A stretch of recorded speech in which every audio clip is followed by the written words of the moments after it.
Recently मेरे दादाजी मुझसे बोले, बेटा हमारी जिंदगी का सबसे बेस्ट समय हमारा बचपन होता है। ये बोलकर वो अपने डायपर में हगने लगे। तो मैंने इस बात पे थोड़ा गौर किया और मुझे पता चला कि यस, बचपन सच में बहुत रैंडम होता है। बचपन में एक बार साइकिल की चेन चढ़ाते समय मेरा हाथ आ गया, तो मैं भाग के अपने अपाहिज दोस्त को भी ले आया कि उसके भी हाथ आ जाए। बचपन में मुझे मेरी दादी का चरित्र सही नहीं लगता था, क्योंकि वो मुझे डेली नया तारा दिखा के बोलती थी वो तुम्हारे दादाजी है। बचपन में मैं थोड़ा भोला भी था, ऐसे फालतू किसी को उंगली नहीं करता था, वरना फिर मैं 9 तक ही गिन पाता था। एक तो तब कोई भी आके गिनती पूछ लेता था, और उंगली करते समय गिनना कितना मुश्किल होता है पता है। बचपन में मैं और मेरा भाई हमेशा WWE देख के लड़ते थे, क्योंकि माँ बाप की जायदाद लड़ने लायक थी नहीं। एक तो मेरा छोटा भाई बचपन में बहुत शांत स्वभाव का था, बेचारा स्कूल में भी सीनियर से बुली होता था। हाँ, वो सीनियर मैं ही होता था।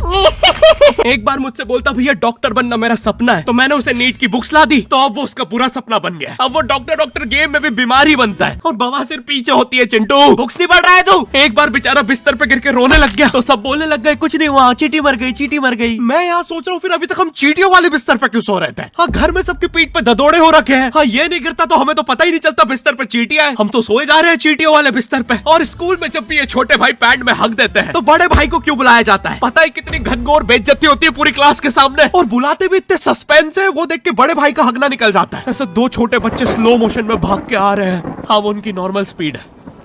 मैं देखता हूँ मेरे भाई को क्राइम सीन से 2 पियून पकड़ के ले जा रहे हैं। उसे ब्राउन रंगे हाथों पकड़ लिया गया। मेरे भाई ने मुझसे जाते जाते कहा, मुझे फंसाया जा रहा है। मुझे पता था इस लेंडे के पीछे की कहानी इतनी सिंपल नहीं हो सकती। कड़ी तहकीकात के बाद मुझे पता चला इस लेंडे के पीछे बड़े बड़े पॉलिटिशियंस, गैंग लीडर्स और माफिया इन्वॉल्व है। मेरा भाई सही कह रहा था, ये उसका लेंडा नहीं है। हैंड्स अप पीटी टीचर, तो वो लेंडा तुम्हारा था। तो तुम्हें पता चल ही गया, तुम मुझे कभी नहीं पकड़ सकते। रुको, भाग गया। जाने दो उसे बेटा, हमने पीटी टीचर के बड़े भाई को बुला लिया है वो लेंडा उठाने।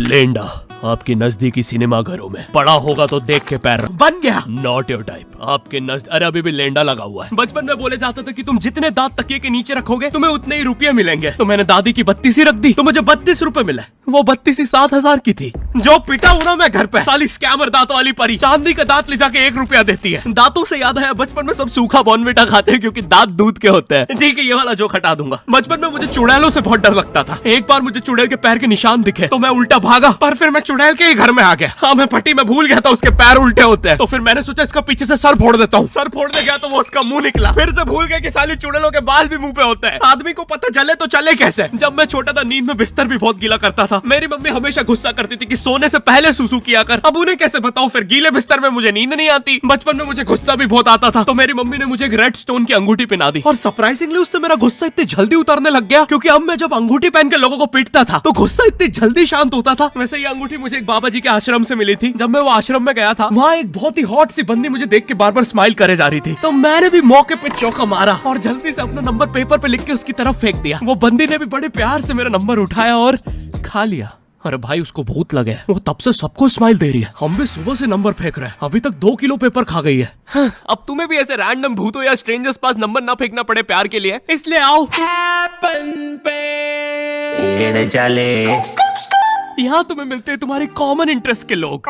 मुझे बॉर्नविटा बहुत पसंद है। मुझे भी रोहित। आओ मन बुद्धि हैंडशेक करते हैं। हैपन पे मिलती है आपको उन लोगों की प्रोफाइल्स जिनके साथ आप पाथ क्रॉस करते हैं। यहाँ तुम अपने एरिया के लोगों की प्रोफाइल्स भी देख सकते हो। यही नहीं, जो लोग तुम्हारे फेवरेट स्पॉट पे जा चुके हैं, यहाँ तुम्हें उनकी प्रोफाइल्स भी मिलती है। तो अभी जाकर अपना नेक्स्ट क्रश स्पॉट करो अपने ही मन पसंदीदा स्पॉट पे। बचपन में मेरी मम्मी हमेशा बोलती रहती थी कि बाहर जाके खेलो। अब बाहर मेरे मोहल्ले के बच्चे भाई वो ऐसे अजीब अजीब से गेम्स खेलते थे। कहीं ड्रैगन फ्लाई में रस्सी बांध के उसको पेट बना लिया है, कहीं नंगे भाग रहे टायर के पीछे लकड़ी मारते मारते। मेरी मम्मी को उन पे दया आ रही है कि बेचारे गरीब बच्चे किसी भी चीज से खेल लेते हैं, फिर हमारी कार पलट जाती है। हाँ, वो टायर हमारी कार का था। और मुझे एक बात बताओ, चक्के से खेलने पे वो गरीब कैसे कंसिडर हो रहे हैं? क्या पता उनने कार खरीद के चक्का निकाला हो, क्या पता लैम्बोर्गिनी के चक्के से खेल रहे हो। नहीं, तुम्हें कैसे पता चल रहा है वो गरीब है या अमीर? और एक चक्के से इतनी सारी एक्टिविटी करेंगे ये लोग। कभी चक्के में रस्सी बांध के झूला बना दिया, कभी झूले से फिका के खुद को लूला बना दिया, कभी लूले पे झूला बांधकर हुला हू बना दिया। ये इतने हरामी बच्चे थे, इनके साथ कोई भी घर नहीं खेलता था, क्योंकि घर ये जुए में लगा के हार जाते हैं। ये वो बच्चे जिन्हें तुम रिमोट कंट्रोल कार भी दोगे तो उसकी मोटर निकाल के पंखा बनाएंगे। एक बार इन्होंने रिमोट कंट्रोल रिमोट बनाया था। तुम अगर इस रिमोट पे बटन दबाओगे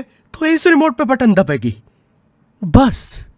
ये लोग मकर संक्रांति के दिन पतंग भी लूटते थे दुकानों से। पतंग से याद है मैं बचपन में अपने दोस्त जनक के साथ बहुत पतंग उड़ाता था। जनक गुजराती था और गुजराती लोग तो बहुत बड़े पतंगबाज होते हैं। वो लोग गला काटने के बाद भी काहे पहुंचे चिल्लाते हैं। जनक मेरे घर पे इतना बड़ा गिर्रा लेके आता था पतंग उड़ाने। उसपे पता नहीं कितने 1000 किलोमीटर का मांझा लपटा होता था। हम दोनों का सपना था उस गिर्रे की पूरी ढील देना। एक बार तो गिर्रा खाली होने ही वाला था पर वो पतंग आर तो घूम के हमारे पीछे से आ गई। हमने हमारी ही पतंग काट दी। तो इस बार हमने सोचा पतंग पूरी परपेंडिकुलर उड़ाएंगे, स्ट्रेट। हमने 2 घंटे ढील दी। वो मांझे में वेव सिग्नल आने लग गए प्राचीन भाषा में। हमें लगा हमने एलियंस ढूंढ लिया बट फिर धीरे से वो सिग्नल क्लियर हुआ। हमें पता चला हमने कोई नासा का 100 मिलियन का टेलीस्कोप काट दिया। पतंग नीचे ले, टेलीस्कोप काट दिया।